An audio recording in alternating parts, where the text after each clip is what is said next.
Hello Gemini, Sun, Moon, Rising, and Venus signs. Kamusta kayo? Sana po'y nasa mabuti kayong kalagayan. Welcome back po sa Star Tarot. Kung bago kayo rito, welcome din kayo. Thank you sa inyong support. I truly appreciate it. God bless you all. Gemini, pauna mensahe ninyo ay chimpanzee. Ayan, use both your intuition and your intellect to solve the problem or get answers to your question. Okay?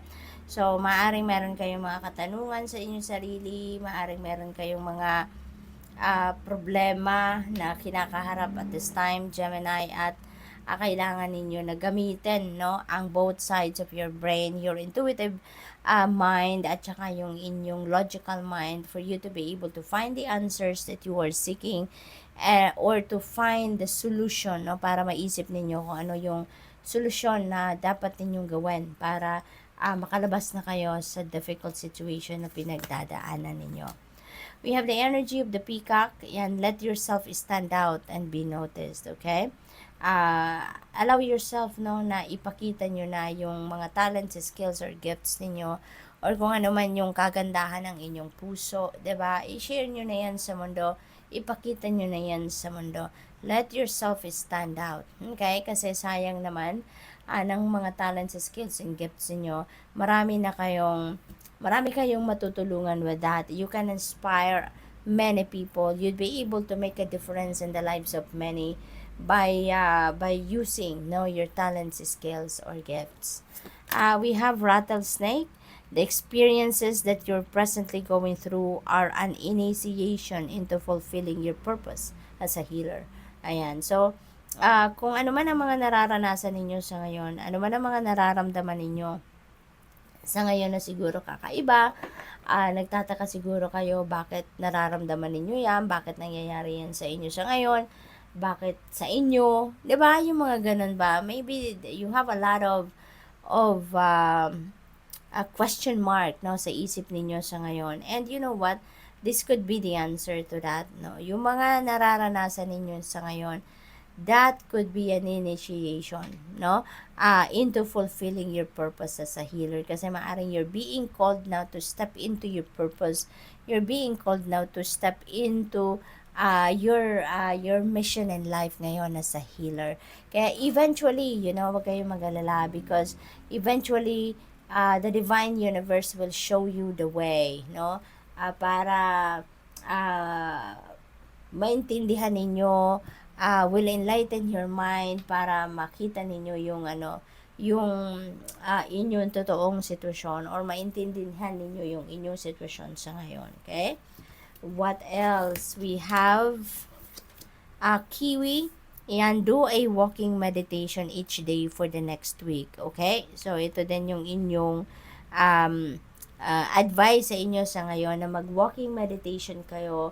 Makakapag-meditate na kayo, you would be able to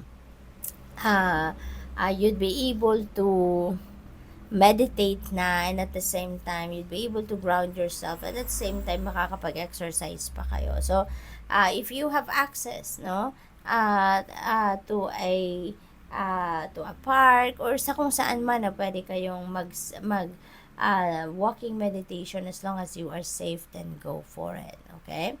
What else? We have meerkat. Get support from a trusted group of like-minded friends. Okay? So kung sa katingin ninyo, kailangan ninyo ng tulong, kailangan ninyo ng any kind of assistance, no?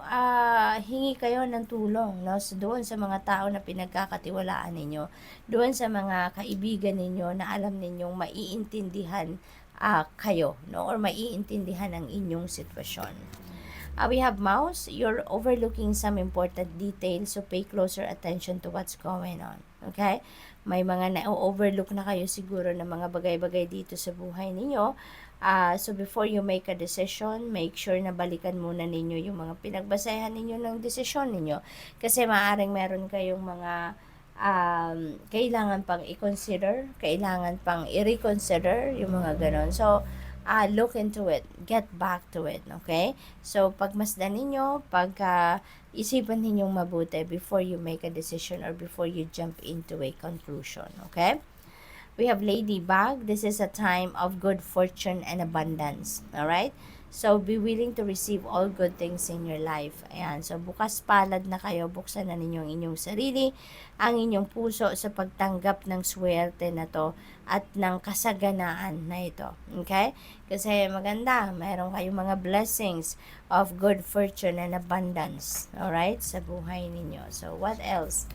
We have tortoise. You're too fragmented. So, do whatever it takes to get grounded. Okay? So, kaya kailangan ninyo mag-walking meditation, ano? Kasi siguro, maraming gumugulo sa isip ninyo, Gemini. Marami siguro kayong mga bagay-bagay na hindi ninyo masyadong naiintindihan sa ngayon. Maaaring you have a lot of things na pinag-iisipan. Kaya, you're too fragmented. Or maybe there are so many things that you are looking after. Kaya talagang all over the place siguro ang isip ninyo. Kaya kayo iniimbitahan na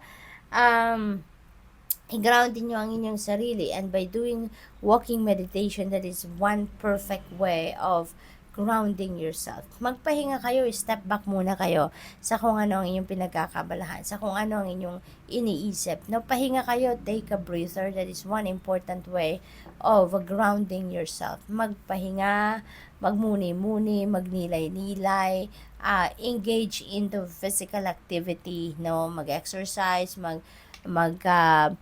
spend time alone, wala munang gadget, wala munang kausap, no? That is one way of connecting or reconnecting with your soul, tapping into your higher self, okay? So, good luck. Thank you for watching. Love and light. Namaste.